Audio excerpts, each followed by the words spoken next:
What's up, guys? Orcas here, and today we have another video. Today we're talking about the Martinsville Race in the Cup Series, and I have some good news and bad news with this race. Good news is it was a lot better than the Xfinity Series yesterday. Bad news, it still wasn't that great of a race. But hey, it was better than the Xfinity Series race, and that's something to be happy about. But seriously, again, like I said, this race wasn't anything too crazy. I mean, this race, again, was pretty hard to pass, kind of like the Xfinity Series race. I mean, the Xfinity Series race, they were just absolutely destroying each other to get positions. But this race, they played it a little bit more fair. That's not to say there wasn't incidents, but it was a little bit more tame. So that was at least a little bit better. Unfortunately, still didn't have the best racing, but still, it was better than the Xfinity Series race. So I don't really have much to say other than that. This was an all right race. Again, I wish they would have had the tire option. I'm pretty sure they did that in the playoff race last year, but they didn't have it for this race. And you could definitely tell that's what the solution is. They need to have different options because it's the short track racing. There's just something not good about it. And I'm a new fan, and people that are older fans than me will say the short track racing was a lot better than this. And you know what? I'll give them the benefit of the doubt, because I don't know how we could have had this kind of racing for this long. Because definitely, I think this style of racing needs some changes and some things to make it more entertaining. But again, it wasn't a bad race. I won't say it was a bad race. It wasn't, it might have been a little bit below average for so far this year anyway, but it still wasn't that great. I'd give it like a C minus, to be honest, like a 7.4 out of 10. So, or not 7.4 out of 10, a 6.7 out of 10. So a little bit below a 7 out of 10, which by my standards is actually not that good. So a little bit below average, but not a bad or a terrible race. And not definitely below average, just a little bit below average. Again, not really much to talk about. Honestly, I can't even remember who won the stages. I think Denny Hamlin won one of the stages. He also had the Xfinity fastest lap, which was a new addition to this season, and he gets one additional point from that, I'm pretty sure. So, hey, good for him. So, again, I didn't even get to it, but Denny Hamlin won the race. So, good job for him. First win of the year, and who finished behind him was Christopher Bell, who has 3 wins this year. But Denny Hamlin, under a new crew chief with a new sponsor in Progressive, gets his first win. So definitely big congrats to Denny Hamlin. He led the most laps in this race, over 200 laps led, probably, I think, close to 250, if not a little bit more than 250, which, by the way, is the most laps he's led in the next gen era, I'm pretty sure. That was something the broadcasters mentioned. I don't know if that's 100% true or not, but hey, if it is, good for him. I did see on a post it was the most laps he's led since 2023, so he didn't lead more laps than that in 2024, so that's a good positive. But if this was the most laps he's led in the next gen era, good for him. And it also was his first time winning at Martinsville in 10 years, so great job to Denny Hamlin. We know how good Denny Hamlin is on the short tracks, and he definitely proved it once again this year, and he'll probably prove it again, honestly. We have Darlington next week, not really a short track, but we have Bristol coming up, and he won at Bristol in the spring last year, so maybe he'll do it again this year. And if he can win at Darlington, that would be great for Denny Hamlin. But again, won this race. Big congrats to Denny Hamlin. And, it seems like he's not really the villain anymore, because he was getting some decent amounts of cheers from the stands. So Denny Hamlin's redemption tour has started, I would say. So again, good job to Denny Hamlin winning that race. Definitely dominated the field, which it was interesting because it seems that JGR actually had the better performance this time around over Hendrick. We know Hendrick to be, the probably the best at this track, but it was Denny Hamlin and Christopher Bell that came in 1-2, and then the others came in 4th and 5th, and then William Byron and Alex Bowman did not have good days today. Whether you can blame that on accidents or not, they still didn't have a good day. While as you could say Chase Briscoe and even Ty Gibbs had a good day today. Even though Ty Gibbs spun out and got hit, he still ended up finishing 13th.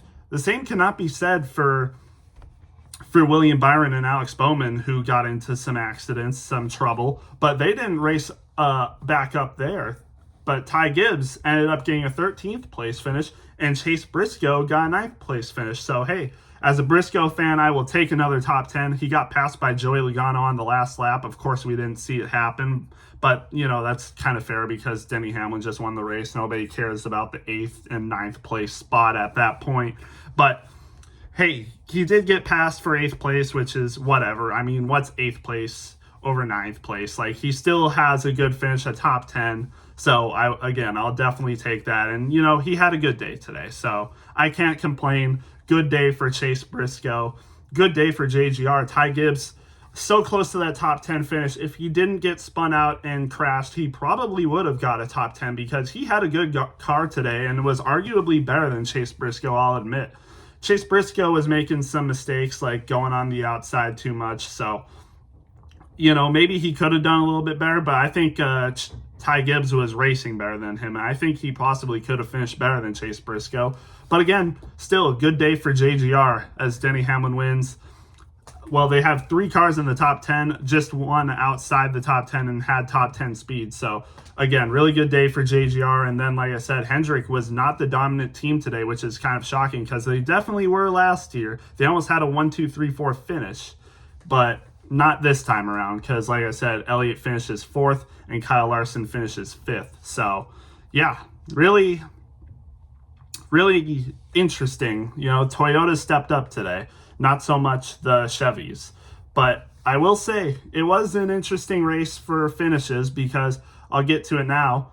But 3rd place finish was Bubba Wallace. Bubba Wallace has been having a heck of a start to this season. He finished 2nd last week, if I'm not mistaken, 2nd or 3rd last week, finishes 3rd again this week. So Bubba Wallace, and he's had some good finishes other than those two. So Bubba Wallace picking up the steam this year so far. I mean, he's definitely improved a lot from what I can see. And, you might want to credit that to his crew chief. He got a new crew chief just like Denny Hamlin, and, Bubba Wallace Jr. is performing better. So that is definitely good to see for him. I know the Bubba Wallace fans are definitely happy to see this. Bubba Wallace has been facing, I would say a decent amount of criticism for not performing as good as his teammate Tyler Reddick. Missed the playoffs last year. Tyler Reddick was in the championship 4. And, whether you want to credit that to, people getting lucky wins or not, he still didn't make the playoffs under that format. And, the best of the best know what it takes to be able to get to the playoffs, even if it is a flawed format. So, but he's doing good now. And, at this rate, I would expect him to get a win this year. I wouldn't be surprised to see him get a win this year. I think he should make the playoffs, even though I did predict that he wouldn't, I think. Maybe I'm wrong. Maybe I did predict him in the playoffs, but I think I possibly didn't. I'll have to look after this video. But I possibly didn't predict him to be in the playoffs. But now, after what I've seen so far, I think he will make the playoffs. So, again, good race for Bubba Wallace.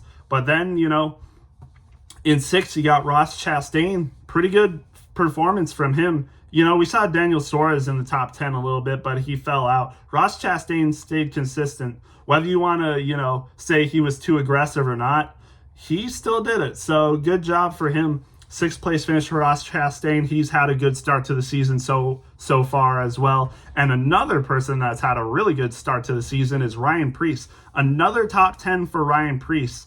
And I bet those Ryan Preece haters that said he wasn't a good driver and would not perform at RFK are, definitely changing their minds now, because Ryan Preece, 3 top 10s in a row, 7th place finish today.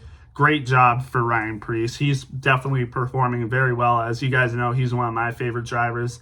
one of my favorite drivers, not my favorite, but one of them. I'm definitely glad to see this performance for Ryan Preece. I hope he can make the playoffs this year. I predicted him not to, but hey, based off what I've seen so far, if he can keep it this consistent, I see no reason why he wouldn't be able to make the playoffs this year. So good job for Ryan Preece on that 7th place finish.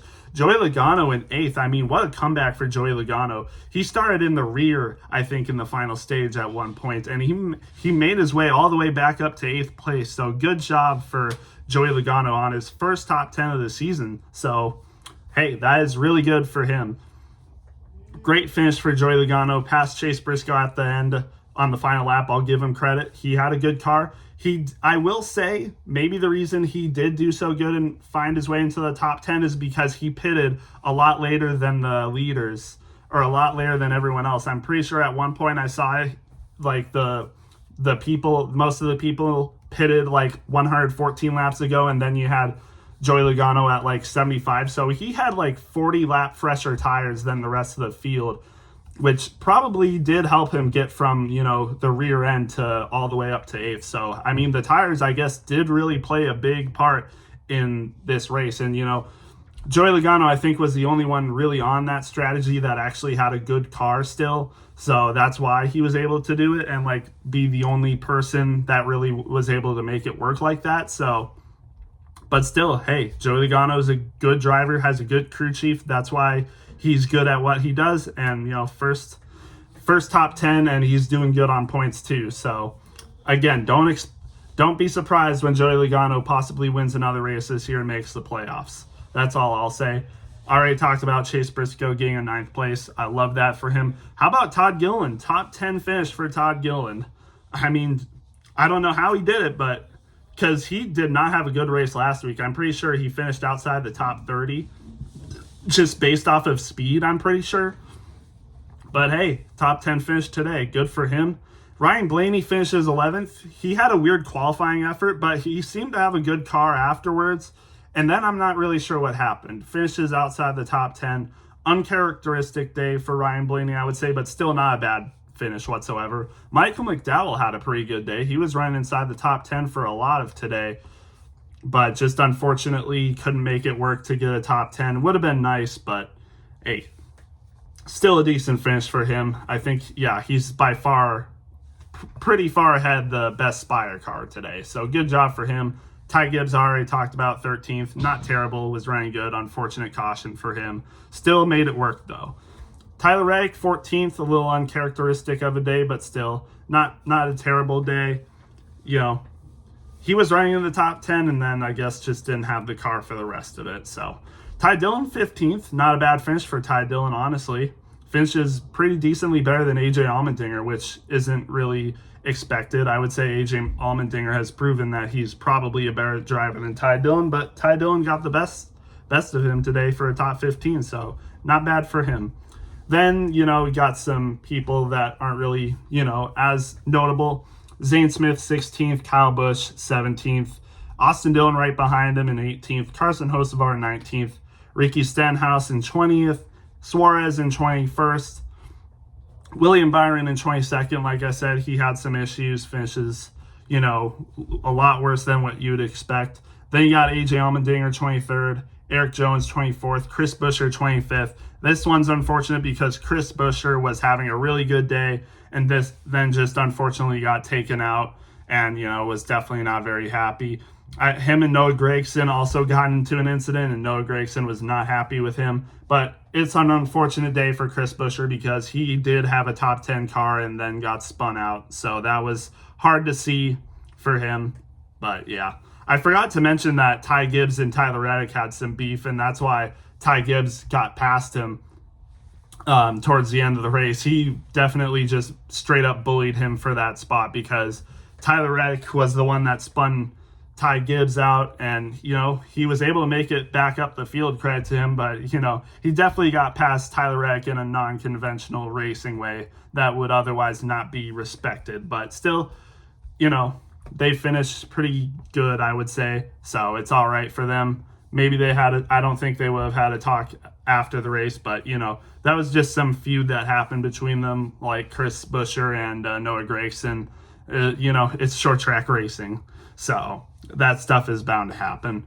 And then you got 26th for Nemechek, 27th for Keselowski. Continues to struggle so far this year. Just unfortunate to see. I hope he can improve, but it's not looking good so far. I mean, if his whole season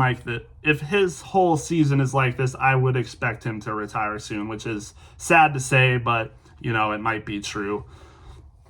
I hope he can get better, though. He won at Darlington last year in the spring, but I don't know if that's going to happen again this year. I hope he can improve, though.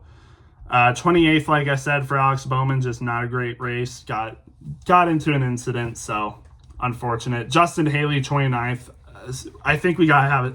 It might be time to have a talk about Justin Haley soon, because everyone was praising him for his, let's face it, kind of mediocre performances. They were good for Rick Ware Racing, but maybe we went a little bit overboard on saying he's, getting a lot better and he could be the next star. I think that was a little overboard to say. 29th for him.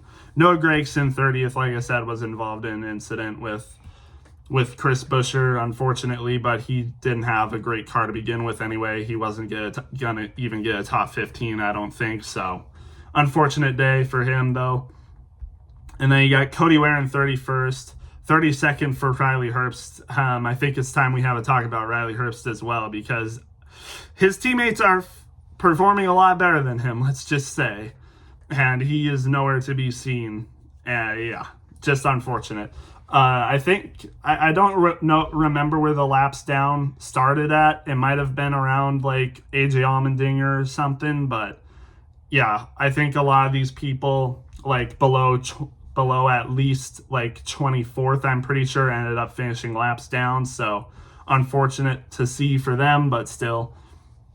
Then you got Josh Berry in 33rd. He had some issues, was involved in an incident, I'm pretty sure. So that's why he's this low. He was, he won. He has a win already, but ever since then, it hasn't been amazing. But, you can just chalk that up to bad luck with incidents and stuff, I guess.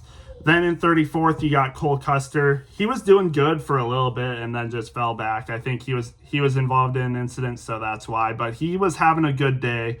Just unfortunate to see what happened from it. Shane Van Gisbergen in 35th wasn't running good, and then he had a penalty as well with the tire fault come off, so he's going to have some of his pit crew suspended and, again, had a 2-lap penalty. So, again, Shane Van Gisbergen, I think we all expected him to only really be good at short tracks, so this isn't really surprising to see how bad he's been so far. Casey Mears with a start in the Ford 66 in the 66 car. So, hey, at least he finished better than Myers, at least. And then Cindric had the DNF, the only DNF of the day. We were so close to having a Martinsville race without a DNF, but very close to the end it happened because Austin Cindric's battery ran out. Unfortunately, same thing what happened to Hocevar last week. So close. That would have been insane. I think the stat was out of the 154 Martinsville races that have been ran, there hasn't been a single time where there's been 0 DNFs, and we were so close. But 38th for Austin Cindric, unfortunately. He was having a decent day at the start and then fell back, had issues, and, the battery was the last straw. So, yeah, again, just, a basic racing day. Not very much to talk about, but still, it wasn't a terrible race, just not a great race, or even, I would say, a good race. Just a meh race, I would say. But, yeah, that's really all I have. Let me know what you guys thought, and we'll see you in the next one.